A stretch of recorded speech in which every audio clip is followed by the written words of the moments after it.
C'est un plaisir d'être avec vous aujourd'hui pour discuter de décriminalisation. Je pense que c'est important d'en parler. De discuter de décriminalisation, mais peut-être de discuter au-delà de la décriminalisation, qu'est-ce qu'on peut faire.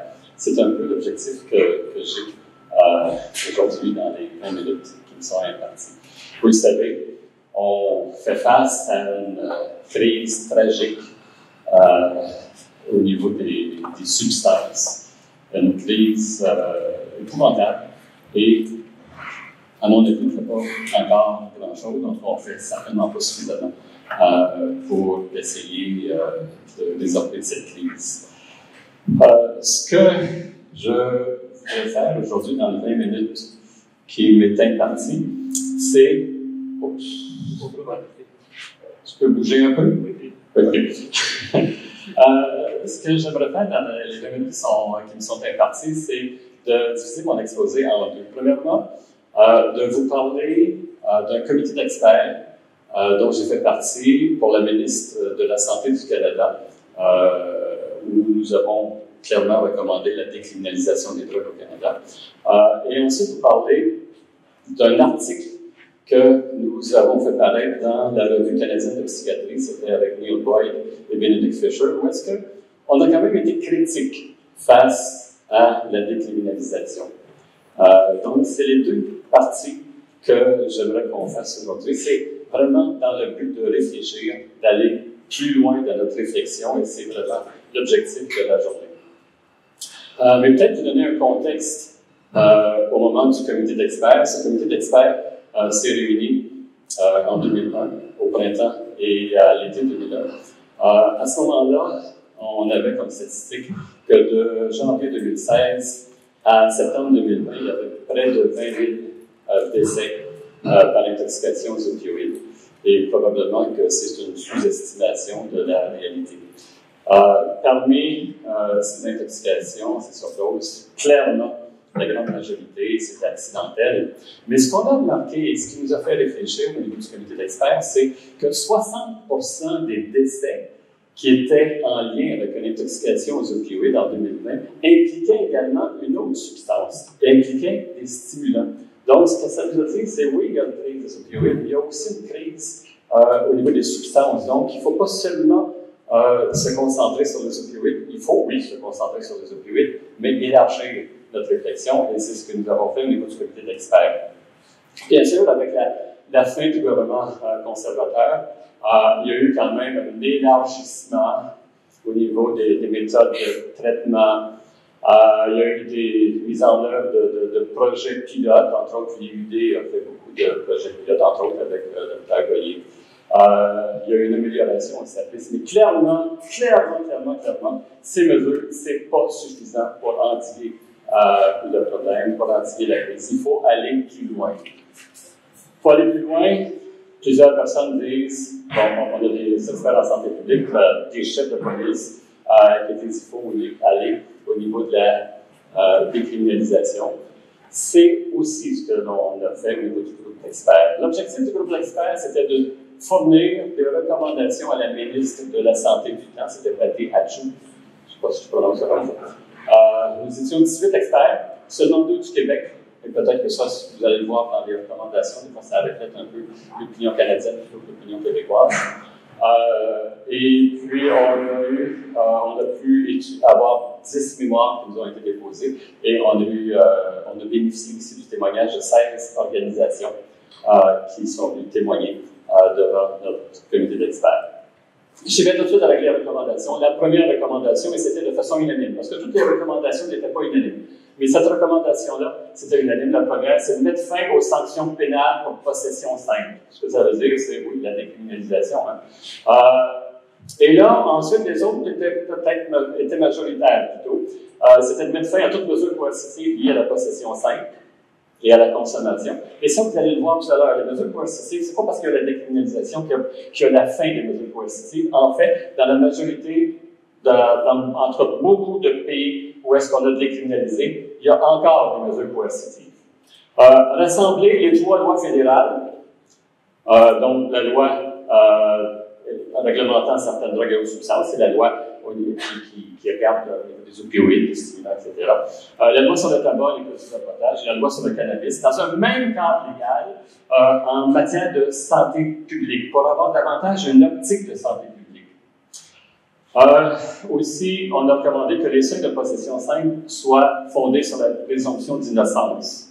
Et ça, encore là, on va revenir dans les critiques que nous faisons au niveau de la décriminalisation. C'est pas toujours le cas. En fait, c'est souvent pas le cas. Fixer un niveau suffisamment élevé pour représenter les habitudes d'achat et de consommation des usagers, particulièrement des usagers qui en font un usage important, des usagers qui peuvent en être dépendants. Et, contrairement à ce qu'on avait fait pour la réglementation du cannabis, on demandait que le casier judiciaire provenant des délits antérieurs pour possession soit entièrement expurgé de façon automatique, sans autre action de la part de la personne. On avait des recommandations connexes aussi, c'était investir dans un éventail complet de services de soutien aux usagers. Bien sûr, si vous avez suivi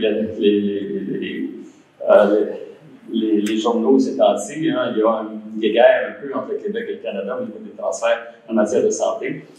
Probablement que ici, le ministre de la Santé ne serait pas heureux parce que c'est de la compétence provinciale, mais bon, je pense qu'il faut qu'il y ait un investissement clairement et que le Canada puisse contribuer à cet investissement au niveau des services de santé partout au Canada. Mettre en œuvre un système efficace de diffusion et d'utilisation des données probantes, particulièrement au niveau des mesures qui sont adéquates, les mesures de santé qui sont adéquates. Respecter le droit souverain des peuples autochtones, parce que dans le comité d'experts, on s'apercevait très bien que les groupes autochtones et les groupes racisés étaient des personnes très stigmatisées par les lois actuelles. Et peut-être une recommandation connexe, moi, que je préfère, c'est de mettre sur pied un comité composé de personnes ayant vécu ou vivant une expérience de consommation de substances afin de fournir des conseils sur la mise en place de nos recommandations. Là, j'arrête cette partie comité d'experts. Je vais vous revenir un peu plus tard pour les discussions qu'il y a eu avec ce comité d'experts. Mais tout de suite, je vais passer à l'article que nous avons fait, Neil Boyd, Benedict Fisher et moi, au niveau de la décriminalisation. On a publié ça dans le journal de psychiatrie. On aime bien titiller nos collègues psychiatres, qui ne sont pas nécessairement pour la décriminalisation, et surtout pas pour la légalisation. Mais ils l'ont accepté. La décriminalisation, c'est clair qu'il y a beaucoup d'impacts positifs attendus. Vous le savez, j'ai signé le mémoire, notre rapport du comité d'experts demandant la décriminalisation au Canada. Ça met fin au train de létalité d'avoir un casier judiciaire. Ça ne considère plus l'usager comme un criminel. C'est pas normal qu'on considère l'usager comme un criminel. Moins de raisons protégées, permet un meilleur contact avec les services de santé. Là, j'ai mis des points de suspension parce qu'il y a beaucoup d'avantages à la décriminalisation. Mais ce que j'aimerais qu'on fasse aujourd'hui, c'est de réfléchir sur les limites de la décriminalisation. C'est peut-être pas la solution parfaite. Et puis, regardons-les ensemble, ces limites, les limites que nous avons identifiées, il y en a peut-être d'autres aussi, dans ces limites. La décriminalisation, ça donne un message ambigu. Je dirais un message normatif ambigu. D'une part, souvent l'usage en public est interdit. On parle beaucoup du Portugal, parce que ça fait plus de 20 ans qu'ils ont décriminalisé les drogues. Ils ont remplacé des sanctions pénales par d'autres types de sanctions qui peuvent être ou pas appliquées. Mais l'usage en public est interdit. La possession est acceptée jusqu'à un niveau. Donc, oui, il y a une réduction de la gravité des punitions, mais en même temps, il y a un message normatif là-dedans. Le message normatif, c'est de dire, bon, ben, le bien, il y a le bien et le mal. Le bien, là, c'est de ne pas consommer. C'est ça que ça dit un peu la décriminalisation. Puis le mal, ben, c'est de consommer parce que c'est considéré plus criminel. Non, mais quand même, c'est considéré comme de la déviance. Et la preuve, c'est qu'habituellement, il y a des sanctions. C'est pas nécessaire, mais souvent, il y a des sanctions qui sont associées. J'aime bien parler du Portugal parce que j'ai été assez régulièrement pour voir ce qui se passait là-bas. Les tribunaux ont été remplacés. Ah, c'est une bonne chose, hein? Il n'y a plus de tribunaux pour possession simple de cannabis. Mais il y a un comité. Savez-vous comment il s'appelle le comité? Comité de dissuasion. Quand on pense à un message normatif, ben, il y a un message là. C'est un comité de dissuasion. Et il y a des sanctions. Donc, première critique que je fais, il y a un message normatif ambigu. Elle est ici. Deuxième élément, la sanction demeure. C'est dommage, mais c'est ça. Hein? La décriminalisation, c'est souvent un maintien de certaines mesures coercitives jusqu'au moment où la personne continue à plaire aux gens en autorité à quelque part. Au Portugal, là, il y a des amendes de 25 à 150 euros. 150 euros, ça commence à être pas mal. Il peut y avoir des travaux communautaires, il peut y avoir la révocation du permis de conduire. Alors, vous allez me dire, on peut comprendre, les conscients, ouais, on peut comprendre, mais il y a peut-être un travail ici. Ça peut peut-être handicaper un petit peu. Et pour les personnes toxicodépendantes, on les envoie vers on les réfère vers des centres de réadaptation, où est-ce qu'on voit des taux d'abandon assez élevés. Au Portugal, il y a différents types aussi de mesures. Souvent, on n'entend pas parler de ces mesures-là, mais il y a des mesures pour les personnes toxicodépendantes qui peuvent être l'interdiction d'exercer une fonction professionnelle. Pas intéressant, ça. L'interdiction de voyager à l'extérieur du pays. On est quand même en Europe et c'est facile de voyager là. Obligation de suivi par la commission de dissuasion. Donc, ce que ça me dit comme critique ici, c'est que, est-ce que, avec certains modèles de décriminalisation, est-ce qu'on n'est pas en train d'élargir le filet pénal par d'autres mesures, des mesures peut-être moins punitives à quelque part, mais des mesures qui sont encore là. Donc, oui, il y a un message normatif, puis ensuite de ça, non seulement il y a un message normatif, mais il y a des sanctions qui demeurent dans la majorité des cas. L'autre chose qui me fatigue aussi, c'est le pouvoir discrétionnaire. Le choix de la mesure, le montant de l'amende est souvent en lien avec la personne en autorité, le policier, le procureur, le comité. Un exemple encore. Au Portugal, 78% des cas, il y a une suspension provisoire de la mesure. Vous allez dire, hey, parfait, il n'y a pas de mesure. Mais il y a 22% des cas où est-ce qu'il y a une mesure. Mais comment on fait pour attribuer cette mesure? Souvent, ça peut poser sur l'expertise, l'expérience, les valeurs. Mais est-ce que ça ne peut pas donner lieu, ces pouvoirs discrétionnaires, à certains préjugés sociaux-raciaux qui font en sorte que oui, la mesure va être appliquée, non, ça va être suspendu? Est-ce que ça ne peut pas entraîner une stigmatisation, la discrimination? Donc, c'est un autre aspect qui peut être achalant. L'autre chose, la décriminalisation, c'est limité habituellement à la possession. Mais on sait que les drogues illégales coûtent cher. Juste un exemple. Bon, vous allez me dire que c'est... Bon, je compare des oranges et des pommes, mais c'est vrai. Le cannabis, là. Le cannabis au Québec, il coûtait à peu près 8 piastres le gramme sur le marché illégal avant la légalisation de la réglementation. Maintenant, sur le marché illégal, il coûte à peu près 6 $ le gramme.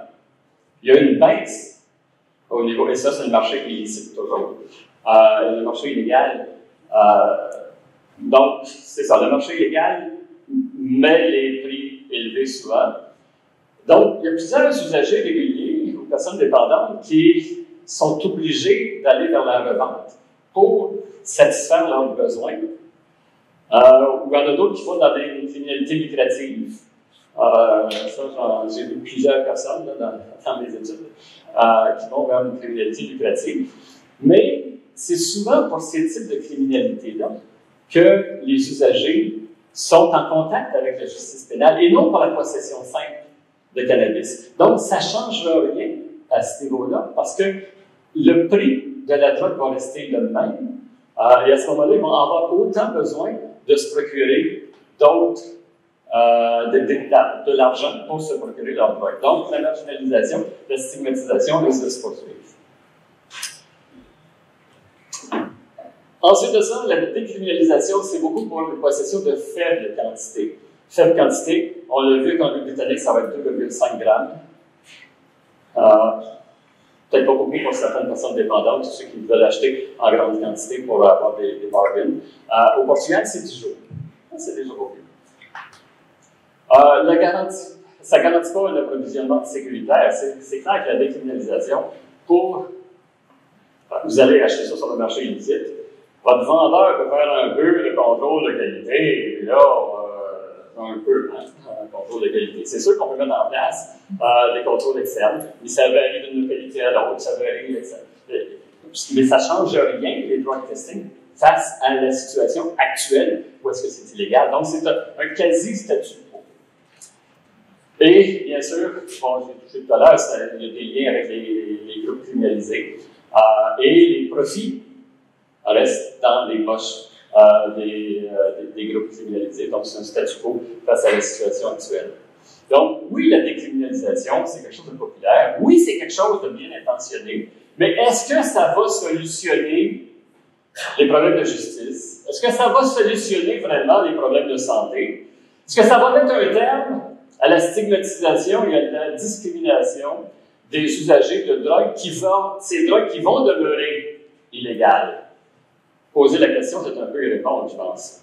Bon, les suites, j'étais pour vous donner les suites du comité d'experts sur lequel j'ai fait partie. Bon, on a déposé notre rapport. Il y a eu un déclenchement des élections tout de suite après, à peu près. Il y a eu un changement de ministre. Il n'y a eu aucun suivi auprès des membres du groupe d'experts.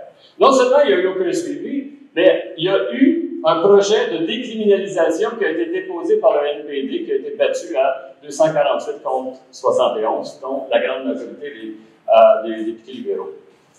Effectivement, la décriminalisation, ça a plusieurs impacts positifs attendus, mais compte tenu, et c'est probablement la meilleure solution à court terme, mais compte tenu des limites que l'on a, je pense que c'est peut-être une mesure temporaire, en attendant quelque chose un changement plus authentique, un changement plus profond, en lien avec les drogues, mais surtout en lien avec les personnes qui consomment.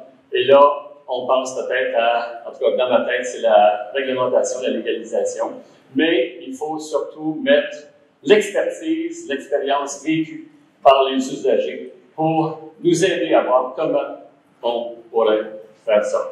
Je pense que j'arrive pile poil dans mon temps.